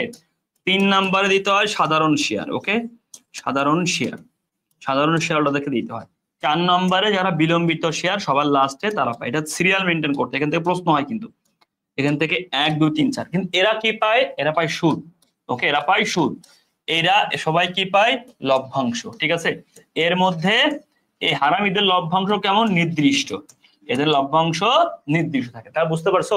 তাহলে আমি এই প্রত্যেক সুদ কেন বাদ দিলাম না, দেখো ভালো করে, আমরা সুদ বাদ দিলাম না এই জন্যই, কারণ এই জায়গাটায় এই যে এদের সুদটা বাদ দিইনি, কারণ এই প্রশ্নে কর পূর্ব, সুদ এবং কর পূর্ব লেখা নাই, শুধু কর পূর্ব লেখা আছে, তাই আমরা এদেরটা বাদ, এদেরটা অটো বাদ হয়ে গেছে, ওকে। কর পূর্ব মুনাফা থাকা মানে শুধু কর পূর্ব থাকা মানে সুদটা বাদ হয়ে গেছে, যদি সুদ ও কর পূর্ব থাকতো তাহলে বাদ হতো না, বুঝতে পারছো? সুদ এবং কর পূর্ব থাকলে বাদ হতো না। আসো, তার মানে এই জন্য এদেরটা বাদ দিছি, ওকে, কর বাদ দিছি, তারপরে এটা বাদ দিছি, এটা বাদ দিছি, ওকে। আগে কর বাদ দেওয়ার পরেই কিন্তু লভ্যাংশটা পাবে, ওকে, এটা মাথায় রাখতে হবে। তাহলে ভাইয়া এই জায়গাটা ভালো করে বোঝার ট্রাই করি আমরা একটু, আবার দেখি। তাহলে প্রথম কথা আমরা কি করব, আমাদের কাজ হচ্ছে আমরা মুনাফা আছে আছে, এই যে মুনাফা আছে 7 লাখ, এই 7 লাখ থেকে আমরা কি করব, আমরা তোমার হচ্ছে যে কর পূর্ব যেহেতু বলছে তাহলে করটা বাদ দেবো, দিলাম বাদ, কত আছে 2,10,000, যা পাবো 4,90,000, এখান থেকে বাদ দিব হচ্ছে অগ্রাধিকার শেয়ার লভ্যাংশ, কত 50,000 হয়ে গেল। এখন প্রশ্ন যে ভাই সুদ কেন বাদ দিলাম না, ওই যে আবার বলছি সুদ এবং কর পূর্ব লেখা থাকলে তখন আমরা সুদ বাদ দিতাম। ওকে, এখানে সুদ এবং কর পূর্ব লেখা নেই, যদি কর পরবর্তী লেখা থাকতো বা নিট মুনাফা তখন কিন্তু আমরা কি এই করটাও বাদ দিতাম না। ওকে, অ্যান্সার শেষ। 4.40, এটা হচ্ছে আমার কি, আমার টোটালি শেয়ার প্রতি আয়। আশা করি ক্লিয়ার। তাহলে বুঝতে পারবো শেয়ার প্রতি আয় বের করতে কি লাগবে, সাধারণ শেয়ার লভ্যাংশ। স্যার আমি কেমনে বুঝবো এই 4,40,000 সাধারণ শেয়ার লভ্যাংশ? Good question. তোমাকে মাথায় রাখতে হবে তোমার কর পূর্ব, তোমার কর পূর্ব মুনাফা, এখান থেকে কর বাদ দিলাম, অগ্রাধিকার শেয়ার বাদ দিলাম, এবার যা আছে তার সাধারণ শেয়ার হোল্ডাররা পাবে। ক্লিয়ার? যা আছে তার সাধারণ শেয়ার হোল্ডাররা পাবে। আসো, নিচে কোনটি বর্ণনা স্থায়ী সম্পদের কথা বলেছে, স্থায়ী সম্পদের সঠিক ব্যাখ্যা। ওকে, স্থায়ী সম্পদের সাথে কোনটা যায় আর কি, ব্যাপারটা এরকম। দেখো মিলানোর চেষ্টা করো, এখানে স্থায়ী সম্পদ কি কিছু ক্রয় করা হয় ব্যবসা করার জন্য, আচ্ছা না, ব্যবহার করার জন্য, নট ব্যবসা। ব্যবসা করার জন্য কি এটা পণ্য, মনে আছে ওই যে একজন আসবাবপত্র ব্যবসায়ী সে যদি আসবাবপত্র কিনে বিক্রয়ের উদ্দেশ্যে, তাহলে আমরা সেটাকে কি বলি, বিক্রয়ের উদ্দেশ্যে আসবাবপত্র, তাকে পণ্য বলি না। তাহলে এবার বুঝতে পারছো কেন পণ্য বলি। এরকম কোশ্চেন হয় না, ওই যে বিক্রয় উদ্দেশ্যে আসবাবপত্র ক্রয় করলো, এটা কি আমরা ক্রয় হিসাবে লিখি, এই জন্য বলা হয়েছে। দেখো স্থায়ী সম্পত্তি ব্যবসা করার জন্য হবে না, এটা পণ্য। ব্যবসা করার জন্য স্থায়ী সম্পত্তি কখনো ব্যবসা উদ্দেশ্য হয় না, ব্যবহারের জন্য হয়। স্থায়ী সম্পত্তি আছে ব্যবসা করার জন্য ক্রয়কৃত ব্যয়বহুল দ্রব্য। স্থায়ী সম্পত্তি হচ্ছে এমন দ্রব্য যা ভবিষ্যতে কোনো আর্থিক মূল্য থাকে না। স্থায়ী সম্পত্তি আয়ুষ্কাল দীর্ঘ এবং ভবিষ্যতে আর্থিক মূল্য থাকে, অবশ্যই থাকে। ঘ নাম্বার কোশ্চেনটা দেখার ট্রাই করো। ঘ নাম্বার কোশ্চেনে কি বলছে, স্থায়ী সম্পত্তির দীর্ঘ আয়ুষ্কাল, ইয়েস ইয়েস। ভবিষ্যতে আর্থিক, ইয়েস অবশ্যই। আমরা বলি না আর তুমি একটা আইফোন কিনো, কিছুদিন পরে সেল করলে এখান থেকে রিসেল ভ্যালু পাও, তার আর্থিক মূল্য থাকে, এবং যা পুনরায় বিক্রি করলে উদ্দেশ্যে ক্রয় করা হয় না। ইয়েস, এই লাইনও সঠিক। ওকে, এই যে পুনরায় বিক্রির উদ্দেশ্যে কিনো না কিনো না, আর্থিক মূল্য থাকে থাকে। ওকে, এই দীর্ঘ আয়ুষ্কাল, আয়ুষ্কাল দীর্ঘ। ওকে, তাহলে এটা স্থায়ী সম্পত্তির আয়ুষ্কালও যেমন দীর্ঘ হয়, সেটা হচ্ছে আর্থিক মূল্যও থাকে। সব তিনটা কোটেশন আমরা পাইলাম। একটা স্থায়ী সম্পত্তির আয়ুষ্কাল দীর্ঘ হয়, 2 নম্বরে কি আছে, আর্থিক মূল্য থাকে, 3 নম্বরে কি আছে, এই যে বিক্রয় উদ্দেশ্যে ক্রয় করা হয় না। বুঝতে পারছো? তাহলে এটার সাথে যায়। তাহলে এই স্থায়ী সম্পত্তি যে বৈশ্য থেকে প্রশ্ন আসছে, তাহলে এখন তোমার কি করা উচিত, তাহলে এখানে আসছে স্থায়ী সম্পত্তি, এখন তুমি কি করবা, দীর্ঘমেয়াদী সম্পত্তির বৈশিষ্ট্য পড়বা, চলতি সম্পত্তির বৈশিষ্ট্য পড়বা, দীর্ঘমেয়াদী দায়ের বৈশিষ্ট্য পড়বা, ওকে, মালিকানা সত্ত্বের বৈশিষ্ট্য পড়বা, চলতি দায়ের বৈশিষ্ট্য পড়বা। কারণ তুমি বলতে পারো ভাই এগুলো কি আসবে, আরে ভাই এগুলো তো এসে গেছে, সিমিলার কোশ্চেন নেক্সট ইয়ার অন্য থেকে আসতে পারে। কোশ্চেন অ্যানালাইসিস এর মহত্ব তো এটাই, তুমি এখন এক ক্ষেত্রে পড়ছো, নেক্সট বছর অন্য ইয়ার থেকে আসবে। রূপান্তর ব্যয় ভালো করে বুঝো, যে ব্যয়টা কি রূপান্তর ব্যয়টা খুব ইন্টারেস্টিং, 3টা জিনিস থাকে। ওকে, মনে রাখবা রূপান্তর ব্যয়ের মধ্যে কি কি থাকে। ওকে, খুব গুরুত্বপূর্ণ কোশ্চেন এটা, ঠিক আছে। রূপান্তর ব্যয়ের মধ্যে কি কি থাকে দেখো, এখানে বলা হয়েছে কি দ্রব্যদের উৎপাদন খরচ, উত্তর হচ্ছে না, উৎপাদন খরচের সাথে সম্পর্ক নাই। ওকে, প্রত্যক্ষ কাঁচামাল ব্যয়, কারখানা উপরিব্যয়ের সমষ্টি, প্রত্যক্ষ শ্রম, প্রত্যক্ষ সমষ্টি, প্রত্যক্ষ কাঁচামাল খরচ, প্রত্যক্ষ শ্রম। দেখো কাজ আগে রূপান্তর ব্যয়, রূপান্তর ব্যয়টা হচ্ছে এমন একটা ব্যয় যেই ব্যয়টা হচ্ছে আমার প্রত্যক্ষ কাঁচামালের সাথে কোনো সম্পর্ক নেই। এখানে হচ্ছিল শ্রম, প্রত্যক্ষ শ্রম, নট অনলি শ্রম, প্রত্যক্ষ শ্রম, ভালো করে শুনে রাখো, প্রত্যক্ষ শ্রম, প্রত্যক্ষ শ্রম, প্রত্যক্ষ মজুরি, প্রত্যক্ষ মজুরি বা প্রত্যক্ষ খরচ, এবং কারখানা উপরিব্যয়, কারখানা ব্যয় না, কারখানা উপরিব্যয়। আবার বলছি আমি, কারখানা উপরিব্যয়, ব্যয় না কেন, কারণ ব্যয়ের সাথে হচ্ছে তোমার কারখানা ব্যয় এক জিনিস, কারখানা উপরিব্যয় এক জিনিস। বুঝতে পারছো? এটা হচ্ছে কারখানা উপরিব্যয়। তাহলে প্রত্যক্ষ শ্রম, প্রত্যক্ষ খরচ বা প্রত্যক্ষ শ্রম বা প্রত্যক্ষ মজুরি, এইটা এর সাথে কারখানা উপরিব্যয়। বুঝতে পারছো? উপরিব্যয় কি, কারখানা সংক্রান্ত খরচগুলো। ওকে, তাহলে কারখানা ব্যয় হচ্ছে কি প্রত্যক্ষ কাঁচামাল, প্রত্যক্ষ খরচ, এই সব সমষ্টি কারখানা উপরিব্যয়। এই যে কারখানা উপরিব্যয়, বুঝতে পারছো? এই যে কারখানা কি উপরিব্যয়। ক্লিয়ার কথা? কারখানা কি উপরিব্যয়, বুঝতে পারছো? কারখানা উপরিব্যয়, প্রত্যক্ষ শ্রম। ক্লিয়ার? তার মানে ভাইয়া এখানে মাথায় রাখতে হবে কারখানা উপরিব্যয় এবং হচ্ছে আমার প্রত্যক্ষ শ্রম, প্রত্যক্ষ মজুরিগুলোর সমষ্টি। ঠিক আছে ভাই, এটা কেন হলো না, এটা কেন হলো না, এখানে কাঁচামাল আছে, কাঁচামালের সূত্র আলাদা, মনে আছে? ব্যবহৃত প্রত্যক্ষ কাঁচামালের নাম কি, ব্যবহৃত কাঁচামাল। ব্যবহৃত কাঁচামাল অথবা প্রত্যক্ষ কাঁচামাল। এটার মধ্যে থাকে যে প্রারম্ভিক কাঁচামাল যোগ তোমার কাঁচামাল করা মানে ওটা হবে না, তাহলে প্রত্যক্ষ শ্রম প্রত্যক্ষ খরচ। ওকে ফাইন, এইভাবে বের করা যায়। ঠিক আছে, কি বলছি, আবার তোমরা মুখ্য ব্যয় যেন দিও না, কারণ মুখ্য ব্যয়ের মধ্যে তো কাঁচামাল ব্যয় থাকে, তাহলে শুধুমাত্র প্রত্যক্ষ শ্রম আর খরচ, প্রত্যক্ষ শ্রম প্রত্যক্ষ মজুরি এইগুলো থাকে। আর যদি এরকম না থাকে, এরকম থাকে শুধু প্রত্যক্ষ খরচ থাকে, তাও নিতে পারো, কারণ প্রত্যক্ষ খরচ মানেই হচ্ছে এই দুটো জিনিস, এইটা আর এটা। ক্লিয়ার? প্রত্যক্ষ খরচ থাকলে তাও নিতে পারো, কারণ প্রত্যক্ষ খরচ মানে কি ওই শ্রম আর মজুরি, এটাই বোঝায়। ওকে, আর প্রত্যক্ষ খরচ এই দুটা, আর হচ্ছে এইটা, শেষ। এটা তো রূপান্তর ব্যয়। ম্যাথ আসে কিন্তু এখানে অনেক, এখানে ম্যাথ আসে কিন্তু ভুলভাল করলে কিন্তু হবে। ম্যাথ কেমন থাকবে জানো? ধর ব্যবহৃত কাঁচামাল আছে 5,000, মুখ্য ব্যয় আছে 3,000, তার মানে রূপান্তর ব্যয় কত, প্রত্যক্ষ খরচ কত, সরি কারখানা উপরিব্যয় আছে 7,000। দেখো তো কি আছে, দেখো এই 5,000 থেকে 3,000, 5,000 থেকে সরি এটা হচ্ছে ধরো 6,000, তাই ব্যবহৃত কাঁচামালের সাথে প্রত্যক্ষ খরচ 1,000 যোগ করলে মুখ্য ব্যয় 6,000, তাহলে আমার প্রত্যক্ষ খরচ 1,000। আর মুখ্য ব্যয়ের সাথে কারখানা উপরিব্যয় 6,000 এর সাথে কারখানা ব্যয়, তাহলে কারখানা ব্যয়, তাহলে এখানে কারখানা উপরিব্যয় কত, মুখ্য ব্যয়ের সাথে কারখানা উপরিব্যয় যোগ করতে হয়, তাহলে 6 এর সাথে 1 যোগ করলে তাহলে কারখানা উপরিব্যয় 1 আর 1 মোট 2,000 টাকা রূপান্তর হয়। মানে এখান থেকে কাঁচামাল আর মুখ্য ব্যয় দুটোর মাঝখান থেকে প্রত্যক্ষ খরচ 1,000, মুখ্য ব্যয় আর কাঁচামাল কারখানা ব্যয় এই দুটোর মাঝখান থেকে কারখানা উপরিব্যয়। এইভাবে কিন্তু কঠিন কঠিন প্রশ্ন আমার উৎপাদন ব্যয়ের ক্লাস দেখলে বুঝবা। লাভ ক্ষতির কথা বলেছে, ভালো করে বুঝো, লাভ ক্ষতির কথা বলেছে এখানে। হ্যাঁ দেখো লাভ ক্ষতির সূত্র কি, প্রথমে লাভ ক্ষতির সূত্রটা হচ্ছে দেখার ট্রাই করো একটু কাইন্ডলি। লাভ ক্ষতি, লাভ ক্ষতি, লাভ ক্ষতি তুমি কোথায়, এই যে লাভ ক্ষতির পরিমাণ। হ্যাঁ ওকে আসো, তাহলে লাভ ক্ষতি কি কি দেওয়া আছে, একটি কোম্পানির এত টাকা ব্যয়ের একটি অফিস সরঞ্জাম ক্রয় করে, ওকে, যার আয়ুষ্কাল শেষে এত টাকা পাওয়া যায়, তাহলে ভগ্নাবশেষ মূল্য হচ্ছে এত টাকা পাইছি, আমি একটু কালারটা চেঞ্জ করে নিই, তাহলে ভগ্নাবশেষ মূল্য পাইছি, সরঞ্জামের কি সরল রেখে পতিত অপচয়, সরল রেখে পতিত অপচয় পাইছি, সরঞ্জামটি এত টাকা বিক্রি পাইছি। ওকে ফাইন, আসো তাহলে এই সরঞ্জামটি কত টাকা লাভ বা কি ক্ষতি হবে, বুঝতে পারছো, কি হবে লাভ বা ক্ষতি হবে। ওকে ফাইন, তাহলে এটা ক্রয় মূল্য, ভালো করে 4 বছর আগে ক্রয় মূল্যটাকে দেখার ট্রাই করি একটু কাইন্ডলি। হ্যাঁ 5,000 কি 500, এখানে একটু কম আছে, গ্যাপটা একটু ঠিক করে নিও, 5,50,000 হবে, ঠিক আছে। ওকে 5,50,000 হবে। আসো তারপরে বিক্রয় মানে বহির্মূল্য, তাহলে আমার সূত্র হচ্ছে বিক্রয় মাইনাস বহির্মূল্য। তো বিক্রয় কত আছে 3 লক্ষ টাকা, হ্যাঁ বহির্মূল্য কত আছে আই ডোন্ট নো, তাহলে বহির্মূল্য আমি জানি না, তাহলে বহির্মূল্য জানি না, আমার বের করতে হয় বহির্মূল্যের সূত্র কি, আমরা সবাই জানি ক্রয় মূল্য থেকে পুঞ্জীবিত অবস্থায় বাদ দিতে হয়। হ্যাঁ পুঞ্জীবিত অবস্থায় বাদ দিতে হয়, তাহলে ক্রয় মূল্য কত আছে 5,50,000, এই যে ঠিক আছে। পুঞ্জীবিত অবস্থায় কয় বছর হবে, এটা একটা ভেরি ইম্পর্টেন্ট, যে পুঞ্জীবিত অবস্থায় কত বছর হবে, যত বছর ইউজ করা হবে, তুমি কয় বছর ইউজ করছো, এই দেখো এখানে দেওয়া আছে 4 বছর ইউজ করছো, তার মানে 4 বছর ইউজ করলে 4 বছরের পুঞ্জীবিত অবস্থায় এখানে বসাইতে হবে, ঠিক আছে। 4 বছরের পুঞ্জীবিত অবস্থায় এখানে কি করতে হবে, বসাইতে হবে, বুঝতে পারছো, 4 বছরে পুঞ্জীবিত অবস্থায় এখানে বসাইতে হবে। দেখো তো 1 বছর অবস্থায় কত, তাহলে 1 বছর কেমনে বের করি, ক্রয় মূল্য কত আছে 5,50,000, অবস্থায় বের করার সূত্র 5,50,000 মাইনাস ভগ্নাবশেষ মূল্য কত 50, তাহলে ভাগ মেয়াদ কত আছে, টোটাল আয়ুষ্কাল হচ্ছে 10 বছর, তাহলে ভাগ 10 দাও, তাহলে 5,50,000 ভাগ পাই এখানে 50,000 টাকা, তাহলে 50,000 টাকা 50 মাইনাস করলে 5 লাখ, 5 লাখ ভাগ 10, 1 ভাগে 50,000 টাকা অপচয়, এটা হচ্ছে 1 বছরের অপচয়।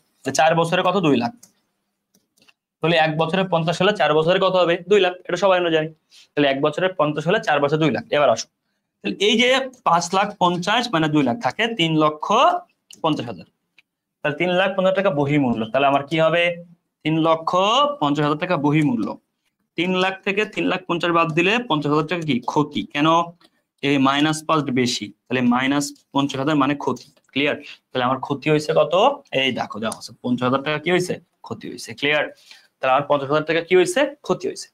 এখন এখানে দেখো যে বিক্রয় মাইনাস বহির্মূল্য, ভালো করে বুঝো, মাইনাস বহির্মূল্য সমান সমান লাভ বা ক্ষতি, এখান থেকে প্রশ্ন হতে পারে। হ্যাঁ তাহলে অ্যান্সার কি বেরোইছে, ক্ষতি বেরোইছে। ওকে তাহলে আমার ক্ষতি বেরোইছে, এই জায়গা থেকে আরো কি কি প্রশ্ন হয়, তো ক্ষতি দেওয়া থাকে বলে বহির্মূল্য কত, এটা বের করার প্রশ্ন আসে, 1 নাম্বার এটা বের করতে বলে, 2 নম্বর এটা বের করতে বলে, লাভ ক্ষতি বের করলা, ক্রয় মূল্য বের করার প্রশ্ন হতে পারে, তাহলে এখান থেকে 4 প্রকার প্রশ্ন হতে পারে। কিভাবে প্রশ্ন হতে পারে, দেখো এখানে বলে দিতে পারে লাভ বা ক্ষতি দেওয়া আছে, তোমার বিক্রয় দেওয়া আছে, বহিমূল্য কত, লাভ বা ক্ষতি দেওয়া আছে, বহিমূল্য আছে, বিক্রয় কত, এরকম কোশ্চেন হবে। তাহলে এক প্যাটার্ন দুই প্যাটার্ন, এখান থেকে লাভ ক্ষতি তো একটা প্যাটার্ন স্পেশালি আসেই, এটা তো মূল সূত্র। একটা দুটা তিনটা চারটা আরো 4 রকম কোশ্চেন হতে পারে। এখানে বলতে পারে ক্রয় মূল্য দেওয়া আছে, তোমার বহিমূল্য দেওয়া আছে, পুঞ্জীবিত অবস্থায় কত, এখানে বলে পুঞ্জীবিত অবস্থায় আছে, বহিমূল্য আছে, ক্রয় মূল্য কত। তার মানে এখানে আরো 4 প্রকার কোশ্চেন আছে, লিখে নিতে পারো। এবং আমি তোমাকে এই এই একটু কোশ্চেন সলভ করাচ্ছি আমি, তাই না? এখানে আরো কি 4 প্রকার কোশ্চেন আসে, যখন আমি আমার অবচয়ের বেসিক ক্লাস তুমি দেখবা এই লাভ ক্ষতি, তখন তুমি এটা ক্লিয়ার হয়ে যাবে। ঠিক আছে, তুমি সব থেকে দেখতে পারো। ওকে, আসো। তা আমি আর বিস্তারিত যাবো না, এখানে আরো আধা ঘন্টা লাগবে। ঠিক আছে, তো তোমাকে বলে দিলাম, একটু মাথায় নোট করে রাখো। আসো, চৈতি ভুল করে বকেয়া সেবায় সমন্বয় করেন, সমন্বয় সাথে একটা জিনিস পাইলাম। তাহলে বকেয়া আয়, দেখো তো তোমাকে আমি বলি এখানে সেবাটা কাটো, তাহলে বকেয়া আয় তোমাকে আমি শিখাইছি। তাহলে আয়ের ক্ষেত্রে সমাধান কি হয়, আয় কি মনে আছে, ওই যে অনুপরিচিত আয়ের ক্ষেত্রে শিখেছিলাম। আর বতে বকেয়া, আতে আয়, বকেয়া আছে ডেবিট। তাহলে বকেয়া আয় একটা চলতি সম্পদ, তাহলে এ প্লাস, এখানে আছে আই ক্রেডিট ওই প্লাস, এটা সমন্বয় দিলে তোমাকে আমি শিখাইছিলাম কখন, ওই যে প্রথম যে সমন্বয়টা করেছিলাম ওই যে অনুপরিচিত আয়ের ক্ষেত্রে। দেখো এটা সমন্বয় যাবে না, দিলে কি হবে, উল্টে যাবে। না দিলে কি হবে ভাইয়া, উল্টে যাবে। তাহলে এখানে এ প্লাস, এখানে এ মাইনাস, ওই প্লাস ওই মাইনাস। তাহলে এ মাইনাস মানে আমি লিখতে পারি, এ বাংলা যদি লিখি সম্পত্তি কম, ওকে ফাইন। ওই মাইনাস মানে লিখতে পারি মালিকানা সত্ত্ব কম, অথবা কি আয়, আয় কম, অথবা নিট, নিট লাভ কম। আবার এমন অনেক সময় কঠিন হলে নিট লাভ কম হলে আয়কর কম। ঠিক আছে, ওকে ফাইন। দেখো তো এখানে যে কোনো এতগুলো অপশন কেন শিখাইলাম, কারণ যে কোনো একটা পরীক্ষাতে আসতে পারে, আমি তো জানি না কোনটা আসবে, রাইট? এই জন্য তোমাকে সবগুলো শিখে রাখা উচিত। তাহলে আমার জাবেদার ক্ষেত্রে কি আয়, আয় সারা জীবন ক্রেডিট, ক্রেডিট বকেয়া ডেবিট, বকেয়ার নাম কি প্রাপ্য আয়, প্রাপ্য আয় অথবা বকেয়া ডেবিট। ঠিক আছে, প্রাপ্য আয় বা বকেয়া এটা চলতি সম্পদ। ঠিক আছে, সম্পদ ডেবিট মানে প্লাস। তো এবার আসলে দেখো তো কোন সম্পদ কি সময় না করলে সম্পদ কম দেখাবে, যে সম্পদ কম দেখাবে, মিলে গেছে। আয় কম বা নিট লাভ এটা নাই, নাই মানে বাদ, তাহলে এটা মিলে গেছে মানে গ নাম্বার অ্যান্সার। ক্লিয়ার, এটা মিলে গেছে মানে গ নাম্বার অ্যান্সার। তাহলে সমন্বয় যাওয়া থেকে 2টা কোশ্চেন আসে 23-24 সালে, কত মজার ব্যাপার তাই না ভাই, বলো? তাই সমন্বয় দেখাটা তোমার জন্য অনেক ইম্পর্টেন্ট। আসো, একটি অতিরিক্ত, এটা অনেক ইম্পর্টেন্ট কোশ্চেন। এখানে কি বলছে, একটি প্রারম্ভিক মূলধন দেওয়া আছে, দেখছো সমাপনী মূলধন দেওয়া আছে, সমাপনী মূলধন দেওয়া আছে 100 টাকা, নিট ক্ষতি দেওয়া আছে, উত্তোলন দেওয়া আছে 50,000 টাকা। ঠিক আছে, ভাড়া বছরে অতিরিক্ত মূলধনের পরিমাণ কত টাকা। ঢাবির কত হাজারের কোশ্চেন, 23-24 কোশ্চেন এটা। ঠিক আছে, মনে রাখবা অতিরিক্ত মূলধন এটা একতরফা দেখা যাচ্ছে। কেমনে বুঝলাম, যে অতিরিক্ত মূলধন দেওয়া, সমাপনী মূলধন দেওয়া আছে, এখানে বাম পাশে কি বসে, প্রারম্ভিক মূলধন বাম পাশে বসে। ওকে, আমি লিখা দিচ্ছি কি কি বাম পাশে বসবে, আগে লিখো। সমাপনী মূলধন ডান পাশে বসে, ওকে। নিট ক্ষতি এই যে নিচের দিকে বসে, সরি নিট ক্ষতি বসে এই জায়গায় এই পাশে, ফাইন। উত্তোলন ডান পাশে বসে 50,000। আর কিছু আছে নাই, এই যে দুটো ডিফারেন্স, এটা আমার অ্যান্সার। কিভাবে বলি দেখো, 40 আর 50, 90, 90 আনলো 1 লাখ, 1 লাখ 90 আনলো 30, 2,20,000। তাহলে এখানে 2,20,000, এখানে 2,20,000। 2 লক্ষ শর্ট কত এখানে ভাইয়া, বোঝা শর্ট হচ্ছে 1.5 লাখ। এই 1.5 লাখ টাকা দিয়ে এই পাশে শর্ট, আর অ্যান্সার আছে অতিরিক্ত মূলধন, অতিরিক্ত মূলধন এই পাশে বসে, এটাই আমার অ্যান্সার। বুঝতে পারছো? আসো কেমনে বুঝি, মনে রাখবা এই একতরফা ম্যাথের ক্ষেত্রে প্রারম্ভিক মূলধন ডানে বসে, প্রারম্ভিক মূলধন যেখানে অতিরিক্ত মূলধন এখানে বসে, সমাপনী মূলধন এখানে বসে, তোমার উত্তোলন এখানে বসে। ঠিক আছে, ওকে। এই সবকিছু করার পরে যদি কখনো এই জায়গা শর্ট পড়ে, তার নাম নিট লাভ। এখানে শর্ট পড়লে নিট লাভ, এখানে শর্ট পড়লে নিট ক্ষতি এখানে বসে। ঠিক আছে, তার মানে এটা হচ্ছে আমার ম্যাথের সেটআপ। তাহলে এটা হচ্ছে ম্যাথের কি সেটআপ, এটা হচ্ছে টোটালটা কি ম্যাথের সেটআপ। এই সেটআপে আমি ম্যাথটা কি করেছি, করার পরে আমি দেখছি এই সেটআপে ম্যাথটা করেছি, কিন্তু করার পরে আমি দেখলাম এইখানে শর্ট পড়ছে। তার মানে মূল ম্যাথ কি প্রারম্ভিক মূলধন, অতিরিক্ত মূলধন, ডান পাশে সমাপনী মূলধন, উত্তোলন। ঠিক আছে, ডান পাশে সমাপনী মূলধন, উত্তোলন, কোনো সমস্যা নেই। এখন এইগুলা করে আমি দেখতে পাচ্ছি যে এই জায়গাটা কি হইছে, এই জায়গাটা কি করে দেখতে পাচ্ছি এইরকম ম্যাথ, প্রারম্ভিক মূলধন, অতিরিক্ত মূলধন নাই মানে এটা অ্যান্সার বেরোবে, সমাপনী মূলধন, উত্তোলন, নিট ক্ষতি। এখানে শর্ট পড়ছে, তো এখানে শর্ট পড়ছে মানে কি এখানে অ্যান্সার চাইছেন, তাহলে এটাই আমার অ্যান্সার। এখানে শর্ট পড়ছে মানে এটা আমার অ্যান্সার, অতিরিক্ত মূলধন। বুঝতে পারছো? তাহলে মেন সেটআপ হচ্ছে এটা, বাকিটা আমার কি উত্তর অটো বের হয়ে যাবে। মেন সেটআপ কিন্তু আমার ওইটা যেটা আমি করলাম, আর বাকিটা অটো উত্তর বেরোবে। ঠিক আছে, আসো এভাবে করে তুমি করতে। কালান্তিক মজুদ পদ্ধতিতে এই মজুদ পদ্ধতি 2 প্রকার, একটা হচ্ছে কালান্তিক, একটা হচ্ছে নিত্য। তাহলে একটা হচ্ছে কালান্তিক অথবা কি কালীন, একটা হচ্ছে কি নিত্য বা হচ্ছে অবিরত, নিত্য বা অবিরত। এর উপরে আমার টোটাল বিস্তারিত ক্লাস আছে, তুমি কোশ্চেনটা ভালো করে বুঝো। এখানে বলেছে নিত্য অবিরত বিক্রয়কারী প্রতিষ্ঠান, মুভ ইম্পর্টেন্ট, খতিয়ানে বিক্রয়কারী প্রতিষ্ঠানের খতিয়ানের কোন হিসাবে যেটি থাকে না, ঢাবির কোশ্চেন। হ্যাঁ, তাহলে কার বিক্রয়কারী প্রতিষ্ঠান, মনে রাখবা বিকৃত পণ্যের ব্যয় থাকে না। ক্লিয়ার? এখন কেন থাকে না মনে রাখবা। ওকে, কালান্তিক বা কালীনে কি কি থাকে? এটা থাকে হচ্ছে ক্রয়, ক্রয় ফেরত,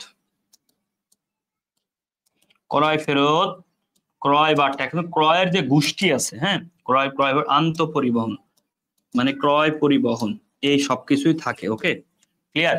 এই সবকিছু থাকে কি কালীনে। আর এইগুলা আবার মনে রাখবা এই সব কিছু, ওকে, এই সব কিছু আবার কি নিত্যতে থাকে না। তাহলে এইগুলো আবার নিত্যতে থাকে না। তো নিত্যতে এইগুলা সমান সমান কি লেখা হয়? মজুদ। ক্লিয়ার? ক্লিয়ার? তাহলে নিত্যতে আমি আবার বলি ক্রয়, ক্রয় ফেরত, ক্রয় বা টান্ত, এগুলা কোনো কিছুই নিত্যতে থাকে না। ওকে, নিত্যতে এগুলা সমান সমান কি লেখা হয়? মজুদ। এবার আসো, আর নিত্যতে যখন থাকে না, তো নিত্যতে কি থাকে? মনে রাখবা নিত্যর ক্ষেত্রে, নিত্যর ক্ষেত্রে বিক্রয়কারী প্রতিষ্ঠানে কি লেখে? বিকৃত পণ্যের ব্যয় দেখা যায়। ওকে, এই বিকৃত পণ্যের ব্যয় দেখা যায়, এই বিকৃত পণ্যের ব্যয়টা আবার কালীনে থাকে না, কালীনে থাকে না। তাহলে কালীনে, মনে রাখ কালীনে বিকৃত পণ্যের ব্যয় থাকে না, কিন্তু নিত্যতে থাকে। আমি আবার বলছি কালীনে বিকৃত পণ্যের ব্যয় থাকে না, কিন্তু থাকে। কালীনে বিকৃত পণ্যের ব্যয় থাকে না, কিন্তু নিত্যতে থাকে। কালীনে বিকৃত পণ্যের ব্যয় থাকে না, কিন্তু থাকে। কালীনে বিকৃত পণ্যের ব্যয় থাকে না, নিত্যতে থাকে। বিক্রয়কারী প্রতিষ্ঠানে কালীনে বিকৃত পণ্যের ব্যয় থাকে না, নিত্যতে থাকে। কালীনে থাকে না, কিন্তু কালীনে কি থাকে? ক্রয়, ক্রয়, ক্রয় প্রতি এগুলো থাকে। ওকে, আর আবার নিত্যতে কি থাকে? নিত্যতে এগুলো সংসার মজুদ লেখা হয়। নিত্যতে, নিত্যতে ক্রয়, ক্রয় এগুলো থাকে না, ক্রয়, ক্রয় পূর্বেন সবকিছু থাকে না। ওকে, আশা করি। সো সবাই ভালো থাকো, সুস্থ থাকো, সবাই মাঝে দোয়া করো। সবার সাথে দেখা হবে আবার। কোশ্চেন ব্যাংক সলভ কেমন লাগছে জানাও। কোশ্চেন ব্যাংক সলভ মানে যে শুধু সলভ করে না, অ্যানালাইসিস করে পড়লে তোমার অনেকটা কভার হয়ে যাবে। এই জন্য বলা হয় কোশ্চেন ব্যাংক সলভ নয়, অ্যানালাইসিস করো। উত্তর দেখে মুখস্থ করলে আর কি হয়, তাই না? ভালো থাকো সবাই, সবার জন্য দোয়া রইল। আসসালামু আলাইকুম, আল্লাহ হাফেজ।